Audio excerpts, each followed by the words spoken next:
Halo, selamat pagi adik-adikku semuanya. Puji nama Tuhan. Kita sungguh bersuka cita, kita sungguh berterima kasih pada pagi hari ini.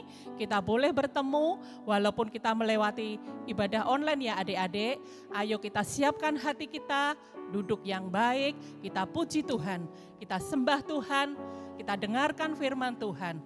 Terlebih dahulu ya adik-adikku semuanya, sebelum kita mulai ibadah kita akan berdoa terlebih dahulu.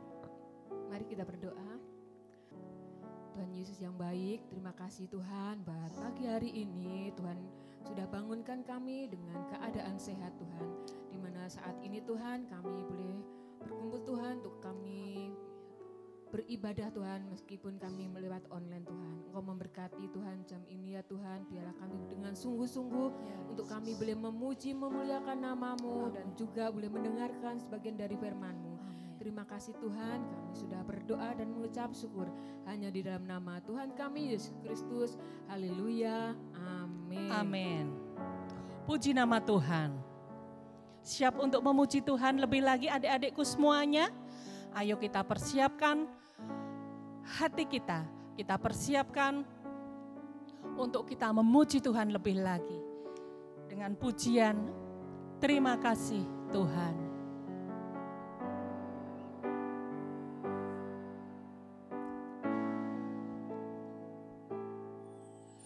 Terima kasih Tuhan untuk kasih setiamu yang ku alami dalam hidupku. Terima kasih Yesus untuk kebaikan-Mu sepanjang hidupku. Terima kasih Tuhan untuk kasih setiamu yang ku alami dalam hidupku. Terima kasih Yesus untuk kebaikan-Mu sepanjang hidupku.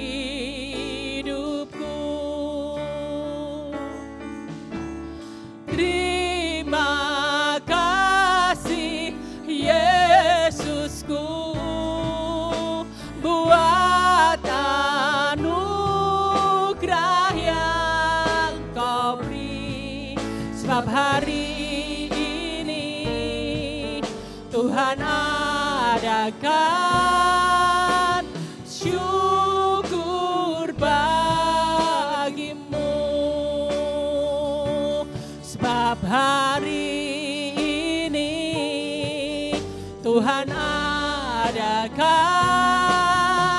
syukur bagimu.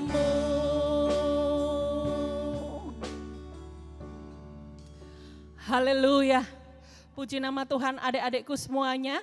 Kita lebih lagi untuk memuji Tuhan dengan pujian hati yang gembira adalah obat. Siap untuk memuji Tuhan? Yuk mari kita puji Tuhan kita.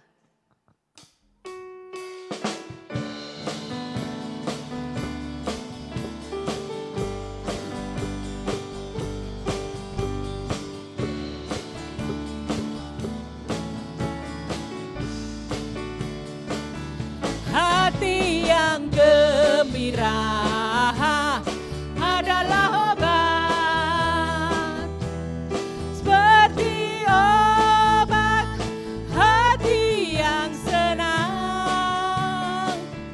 Tapi semangat yang patah keringkan tulang. Hati yang gembira Tuhan senang. Hati yang gembira adalah obat, seperti obat hati yang senang. Tapi semangat yang patah keringkan tulang.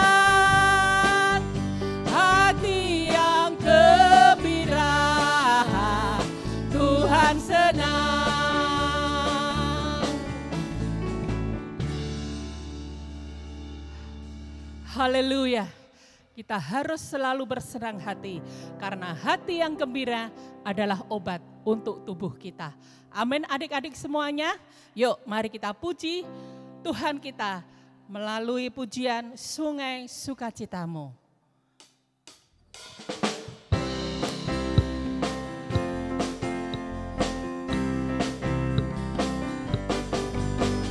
Sungai sukacitamu mengalir dalamku. Oh yes, yes, yes, yes. Anggur sukacitamu melimpah dalamku. Ku menari dan bersuka, puji-hu di setiap waktu, sebab sungai sukacitamu ada dalamku. Mengalir bersamamu, bersuka di dalammu, mengikutimu Tuhan dalam kegerakanmu, melayanimu Tuhan di dalam sukacitamu, sebab hanya Tuhan yang membuat sukacitaku penuh. Sebab hanya Tuhan yang membuat sukacitaku penuh.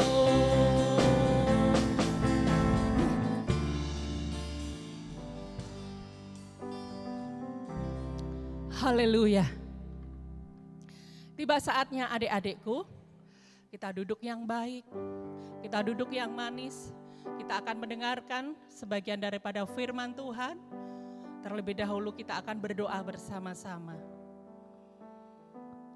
Sungguh kami mengucap syukur Tuhan Yesus buat pagi hari yang terindah buat setiap hidup kami. Kami boleh memuji Engkau, kami boleh menyembah Engkau, menyenangkan akan hati-Mu Tuhan. Tiba saatnya, saat pagi hari ini Tuhan, setiap kami akan mendengarkan sebagian daripada firman-Mu. Tutup bungkus setiap kami dengan kuasa darah-Mu Tuhan. Kami siap mendengarkan firman-Mu Tuhan Yesus. Engkau memberkati penyampaian firman pada pagi hari ini. Dari awal, pertengahan, hingga sampai selesainya. Terima kasih Tuhan. Hanya di dalam satu nama, Tuhan Yesus Kristus, kami berdoa dan mengucap syukur. Haleluya. Amin. Terlebih dahulu kita akan memuji Tuhan dengan ajarku mengerti. Haleluya.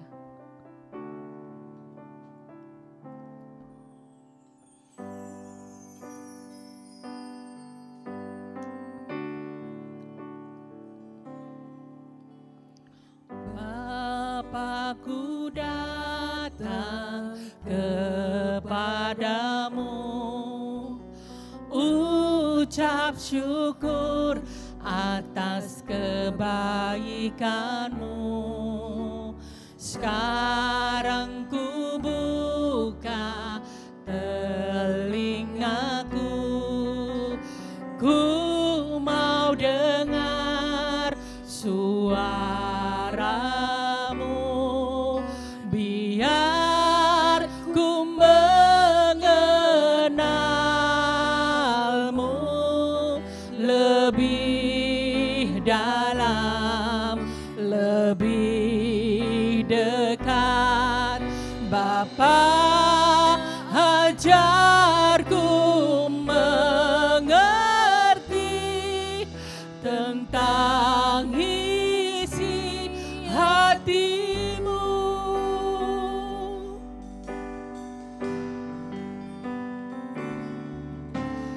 Bapakku datang kepadamu, ucap syukur atas kebaikan-Mu.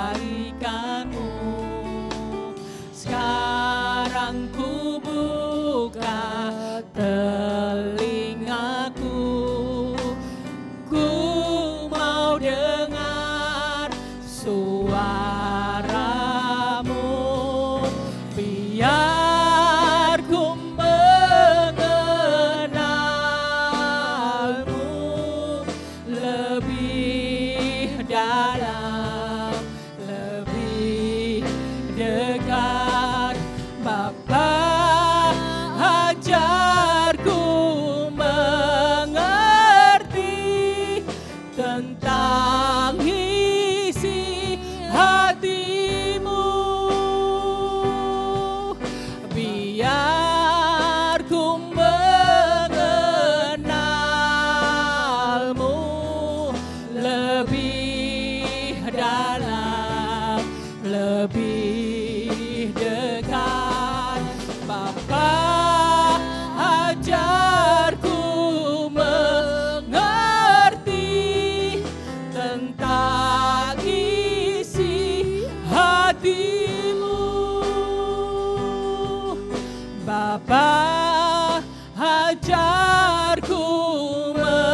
Shalom adik-adik semua.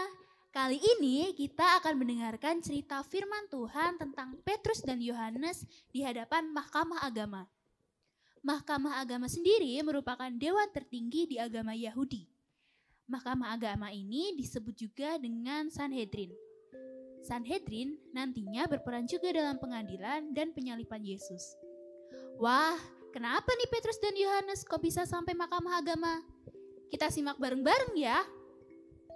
Ketika Petrus dan Yohanes berbicara kepada orang banyak, tiba-tiba mereka didatangi imam-imam dan kepala pengawal bait Allah serta orang-orang Saduki. Mereka sangat marah karena Petrus dan Yohanes mengajar banyak orang dan memberitakan bahwa dalam Yesus ada kebangkitan dari antara orang mati. Banyak orang yang menjadi percaya karena ajaran itu dan jumlah mereka menjadi kira-kira 5.000 orang. Petrus dan Yohanes ditangkap dan diserahkan ke tahanan sampai keesokan harinya karena hari telah larut malam. Pagi harinya, pemimpin Yahudi serta tua-tua dan ahli Taurat di Yerusalem mulai diperiksa. Bagaimana kamu dapat membuat orang lumpuh itu sembuh? Kuasa apa yang kamu pergunakan? Atas nama siapa kamu melakukan itu? Bahwa dalam nama Tuhan Yesus Kristus orang Nazaret yang telah kamu salibkan, tetapi telah dibangkitkan Allah dari antara orang mati. Bahwa oleh karena Yesus itulah orang ini berdiri dengan sehat di hadapan kamu. Yesus adalah batu yang dibuang oleh tukang bangunan, yaitu kamu sendiri, namun sekarang telah menjadi batu penjuru. Yesus adalah satu-satunya yang dapat menyelamatkan manusia. Hanya nama Yesus yang berkuasa di dunia ini yang telah diberikan untuk menyelamatkan manusia. Kita harus diselamatkan melalui Yesus.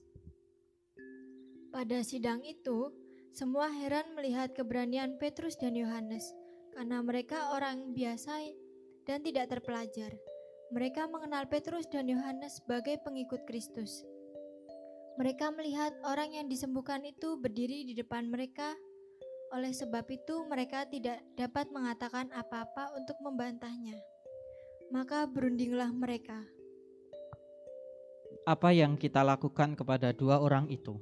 Sebab telah jelas bagi orang di Yerusalem telah terjadi mujizat yang luar biasa melalui mereka. Kita tidak dapat menyangkalnya, supaya hal itu tidak semakin luas beredar di antara orang banyak. Baiklah, kita mengancam dan melarang mereka. Mereka menyuruh Petrus dan Yohanes masuk. Kemudian, mereka melarang Petrus dan Yohanes untuk mengajar tentang Yesus. Apa yang benar menurut kamu? Apa yang dikehendaki Allah? Apakah kami harus patuh kepada kamu atau kepada Allah? Kami mengatakan kepada orang apa yang telah kami lihat dan kami dengar.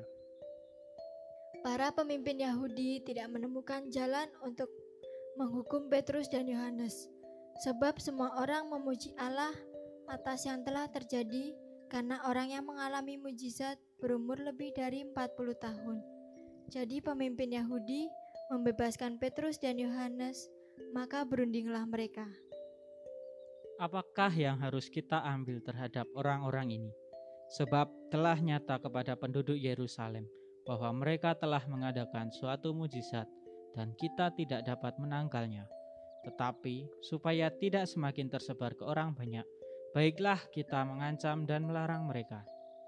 Petrus dan Yohanes pun diperintahkan supaya tidak berbicara lagi mengenai ajaran Yesus. Tetapi Petrus dan Yohanes menjawab mereka. Silakan kamu putuskan sendiri, manakah yang benar di hadapan Allah? Taat kepada kamu atau taat kepada Allah? Sebab tidak mungkin bagi kami untuk tidak berkata-kata tentang apa yang kami lihat dan kami dengar. Mereka semakin keras mengancam Petrus dan Yohanes, tetapi akhirnya mereka dilepaskan, sebab sidang tidak menemukan jalan untuk menghukum mereka, karena takut kepada orang banyak yang memuliakan Allah. Sesudah dilepaskan, pergilah Petrus dan Yohanes ke teman mereka, lalu Petrus dan Yohanes menceritakan segala sesuatu yang terjadi. Maka berserulah teman-teman Petrus dan Yohanes, Ya Tuhan, Engkaulah yang menjadikan langit dan bumi, laut dan segala isinya. Raja-raja dunia bersiap-siap dan para pembesar berkumpul untuk melawan Tuhan dan yang diurapinya. Sebab sesungguhnya telah berkumpul dalam kota ini Herodes dan Pontius Pilatus beserta bangsa-bangsa dan suku-suku bangsa Israel melawan Yesus, hamba-Mu yang kudus yang Engkau urapi, untuk melaksanakan segala sesuatu yang telah Engkau tentukan dari semula oleh kuasa dan kehendak-Mu. Dan sekarang ya Tuhan, lihatlah bagaimana mereka mengancam kami, dan berikanlah kepada hamba-hamba-Mu keberanian untuk memberitakan firman-Mu. Ulurkanlah tangan-Mu untuk menyembuhkan orang dan adakanlah tanda-tanda dan mujizat-mujizat oleh nama Yesus, hamba-Mu yang kudus. Dan ketika mereka berdoa, tiba-tiba tempat mereka berkumpul bergoyang, dan mereka semua penuh dengan Roh Kudus, lalu mereka membacakan firman Allah dengan berani. Mereka sehati dan sejiwa, dengan kuasa yang besar, rasul-rasul bersaksi tentang kebangkitan Tuhan Yesus, dan mereka hidup dalam kasih karunia yang melimpah-limpah. Sebab tidak ada seorang pun yang kekurangan. Nah, gimana nih ceritanya? Seru bukan? Jadi adik-adik semua, di dalam nama Tuhan Yesus tidak ada hal yang tidak mungkin. Semua bisa terjadi. Tuhan Yesus mampu mengadakan banyak sekali mujizat. Oleh karena itu, kita harus tetap taat dan setia kepada Yesus. Adik-adik juga jangan takut untuk menceritakan apapun tentang Yesus yang telah berbuat kepada manusia. Terutama para adik-adik yang telah merasakan dan mengenal siapa Yesus, Tuhan yang hadir memberi kesembuhan, juga Tuhan yang hadir memberi keselamatan. Jangan takut bersaksi atau bercerita tentang Yesus. Sekian cerita firman Tuhan kali ini. Kita tunggu cerita selanjutnya ya. Tuhan Yesus memberkati.